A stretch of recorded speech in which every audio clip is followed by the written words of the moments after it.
Burger বানানোর জন্য সবার প্রথমে আমাদের যে জিনিসগুলো লাগছে আমি দেখিয়ে দিচ্ছি। দেখুন, পাও বা বার্গার বনস বলে এটাকে, তো সেইটা এক প্যাকেট নিয়ে নিয়েছি। আর যে বাড়িতে যেসব ভেজিটেবলগুলো ছিল সেইগুলো কেটে নিয়েছি, যেমন বিনস, সিমলা মির্চি বা ক্যাপসিকাম, আর গাজর, ধনেপাতা, এবারে পেঁয়াজ আর আদাকে কেটে নিয়েছি ছোটো ছোটো করে। আর আলুগুলোকে সেদ্ধ করে নিয়েছি আমি। আলু সেদ্ধগুলোকে আমি একটু একটা গ্রেটারের সাহায্যে গ্রেট করে নেব। এইভাবে গ্রেট করে নেব। প্রথমে আলু টিক্কিটা রেডি করে নেব, তার জন্যই আলুটা একটু গ্রেট করে নিলে ভালো হয়। দেখুন আলুগুলো গ্রেট করা হয়ে গেছে, আর সবজিগুলো তো আগেই দেখিয়ে নিয়েছি কাটা হয়ে গেছে। এবার একটা কড়াই বসিয়ে নিয়ে এর মধ্যে দিয়ে দেবো অল্প বাটার। বাটার দেওয়ার সঙ্গে সঙ্গে অল্প তেল দিতে হবে, নাহলে বাটারটা জ্বলে যাবে। এবার একে একে করে প্রথমে দিয়ে দেবো আদা কুচি, দিয়ে দেবো পেঁয়াজ কুচি, তারপরে দিয়ে দেবো সব ভেজিটেবলগুলো। বিনস, ক্যাপসিকামগুলো দিয়ে দিলাম, গাজর দিয়ে দেবো এর মধ্যে। সবজিগুলো যাতে একটু তাড়াতাড়ি সেদ্ধ হয়ে যায় সেজন্য একটু ঢাকনা লাগিয়ে দেবো।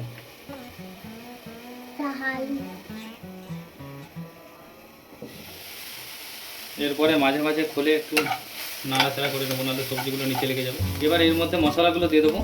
দেখুন কী কী মশলা দেবো। হাফ টিস্পুন হলুদ গুঁড়ো দিয়ে দেবো।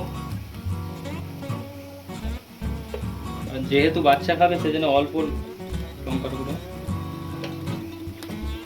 মিক্স করে নেবো ভালো করে। গ্রেট করা আলুগুলো দিয়ে পরিমাণ মতো লবণ আর চাট মশলা দিয়ে দেবো। লবণ আর চাট মশলা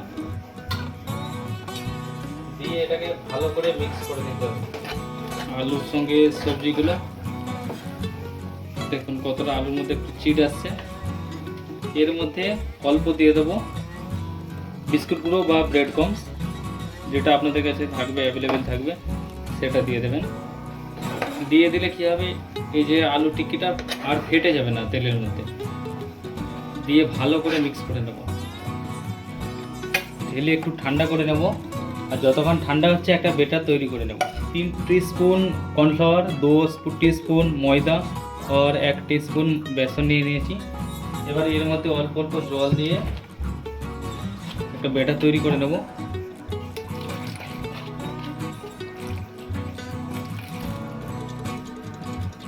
দেখুন বেটারটা বানানো হয়ে গেছে, আর ঠিক এইরকম থিকনেস আছে।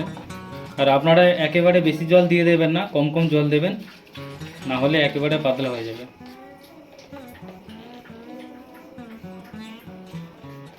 এরপর আলু টিক্কিটা বানানোর জন্য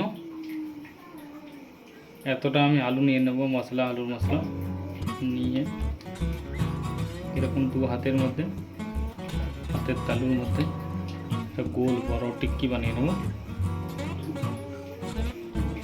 এরকম করে সব টিক্কিগুলো বানিয়ে নেব। আর যদি দেখেন যে আলু মশলাটা হাতে লেগে যাচ্ছে, তখন হালকা একটু তেল লাগিয়ে নেবেন। হালকা তেল লাগিয়ে এই আলু টিক্কিগুলো বানিয়ে নিতে হবে।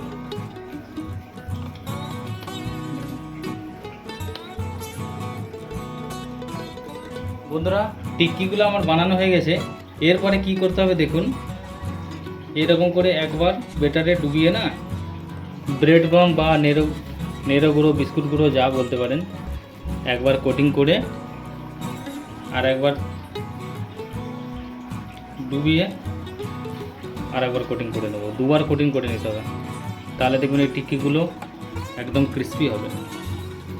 এটা হয়ে গেছে। এবার এইভাবে সবগুলো আমি কোটিং করে দেবো। তো বন্ধুরা দেখুন আমাদের সব টিক্কিগুলো রেডি করা হয়ে গেছে। গরম করে নিয়ে একটা একটা টিক্কি ফ্রাই করে নেবো।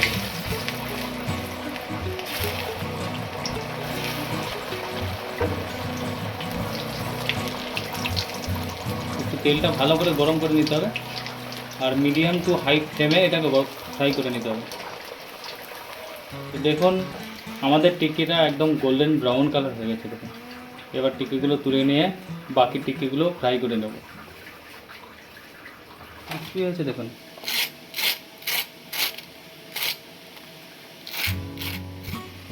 বন্ধুরা এরকম বার্গার বানসের মাছ বরাবর এইভাবে কেটে নেবো। দেখুন এই বার্গার বানসগুলোকে একটু বাটার দিয়ে সেঁকে নেব, তাতে আরও সফট হয়ে যাবে। এই বার্গার বানসের ওপরে প্রথমে দিয়ে দেবো মায়োনিজ সস। এই মায়োনিজ আপনারা যে কোনো গ্রোসারি দোকানে পেয়ে যাবেন। তারপরে দিয়ে দেবো শসা, পেঁয়াজ স্লাইস আর একটা টমেটো স্লাইস, আলু টিক্কি যেটা আমরা এক্ষুনি বানিয়ে দেখালাম, চিজ। এই চিজ আপনারা স্লাইসও দিতে পারেন আর এইভাবে গ্রেড করেও দিতে পারেন। তাতে চিজটা দিলে একটু বার্গারের টেস্টটা একদম দ্বিগুণ বেড়ে যাবে।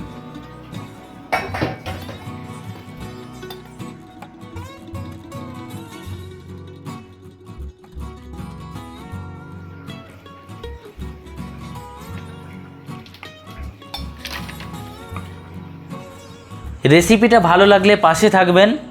দেখা হচ্ছে একটা অন্য রেসিপি নিয়ে। ধন্যবাদ।